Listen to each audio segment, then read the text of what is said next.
Number 5, they plan to further federalize health care so that the government can dictate what kind of care citizens receive. Modeled after the British system, this includes rationing care and restricting what procedures the handicapped and elderly are eligible for. Number 6, Obama is already pushing to expand the Department of Defense budget and to station more U.S. troops overseas to encircle Russia, China, Iran, as well as setting up bases in Africa under the pretext of humanitarian aid, and dominate and occupy Africa through AFRICOM. So we're taking your phone call, seeing what you think of Barack H. Obama. Is he a Judas goat? Is he a front man? Is he a betrayer? Let's go to Anthony in Georgia. Anthony, what's your take on Barack Obama? They put the face of Barack Obama as part of their public relations because it's like in the old folk tales about vampires. A vampire cannot force his way into somebody's house. It's against some kind of metaphysical law. So the vampire has to persuade the resident of the household to open the door and invite him in. So they're going to look at the peephole at Barack Obama, which looks like them and appears to be on their side. They're going to say, okay, here's my ally. Let me open the door and let me let this person in.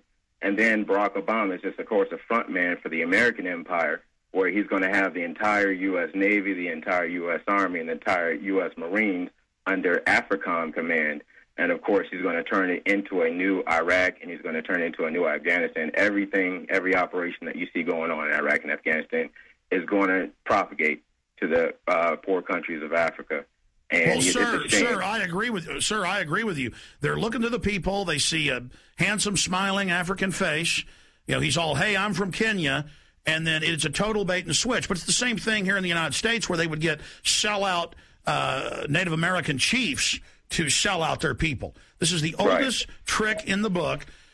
And he can also pacify the most downtrodden minority groups in the United States. And he's saying, hey, get ready for sacrifice. Get ready to lose your standard of living. They're like, yay, I love Obama. They could never get away with this with a John McCain.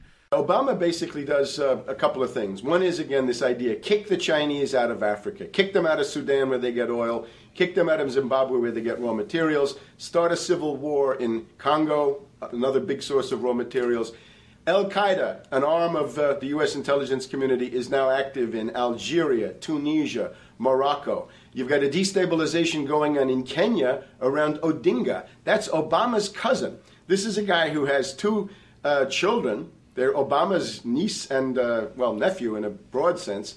And one of them is named Raul, and the other one is named Winnie, after Winnie Mandela, who did the necklacing and political assassinations in South Africa. So this Odinga is essentially a CIA destabilizing operation in Kenya, and he's got a Odinga Islamic Alliance to crush the Christians in Kenya, but this also reaches into Ethiopia, it reaches into Uganda, Congo, Tanzania, and a whole bunch of other countries in that region. So all of Africa is a battlefield in flames between the U.S. and the Chinese, with Obama leading the charge to kick the Chinese out for geopolitical reasons. Number 7, radically expand federal control over family farms and ranches through the Animal ID and Premises ID system. Number 8, accelerate the merger of the United States with Canada and Mexico under the Security and Prosperity Partnership. He is also accelerating the transfer of remaining federal authority to unelected quasi-governmental bodies like the World Trade Organization.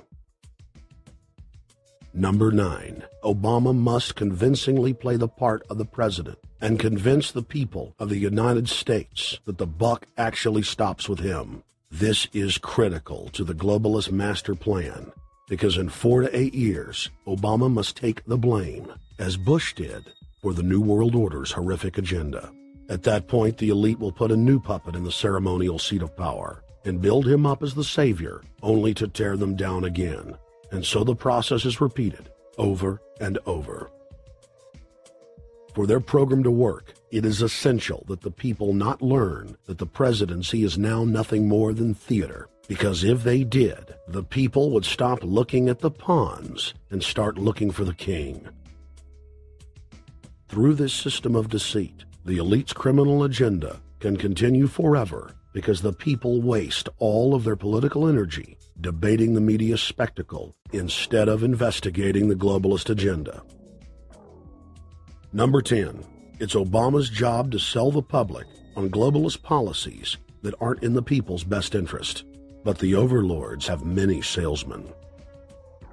His most important function is to protect the criminal oligarchs from prosecution while they loot the economy worldwide, start new wars, and engage in torture.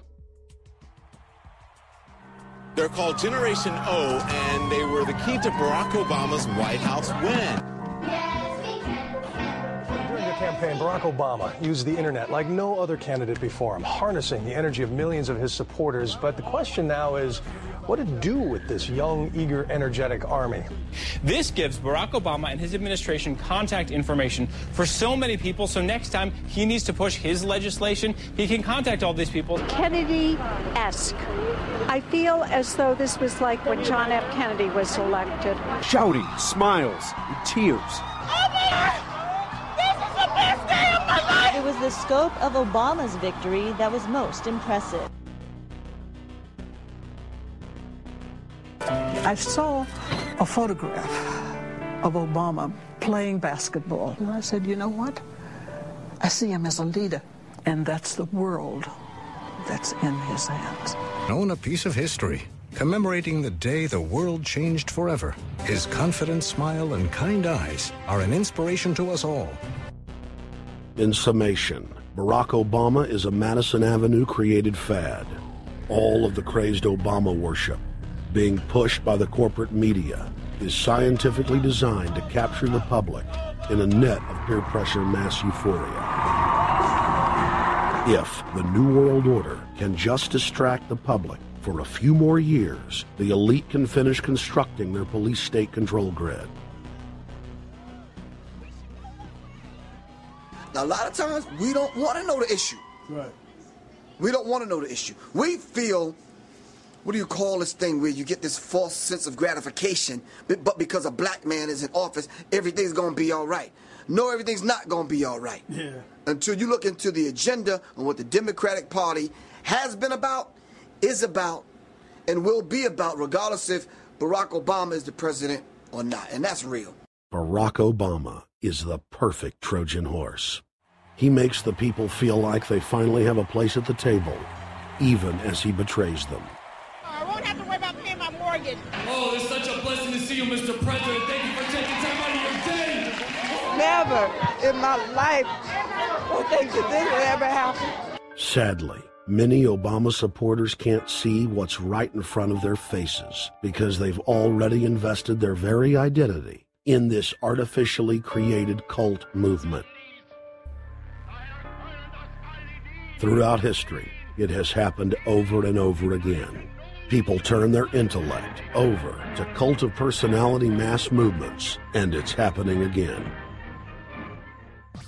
The evidence presented in this film is documented fact, and those that ignore what history has taught us do so at the peril of us all. As frightening as the information in this film is, there are many things we can do to stop the globalist agenda dead in its tracks. First, we expose the cult of Obama for what it is, a sad hoax. Next, realize that we are all being propagandized 24/7. Investigate all information for yourself, be it political parties, the media, or this film. Be aware of the tricks that the elite use, like the staging of false flag terror attacks and other crises. Rediscover the Constitution and Bill of Rights. Promote a culture of true liberty. There is a reason the internationalists are attempting to destroy the sovereignty of all 50 states. They know it is one of the biggest threats to their domination. The federal government has been completely hijacked by foreign interest, and more than 25 states have recognized this fact and are moving to block the New World Order at the state level by declaring their 10th Amendment powers. But most important of all, There is a huge awakening taking place in the United States and across the world against the globalist agenda. Free people everywhere are joining together and saying no to corruption and tyranny.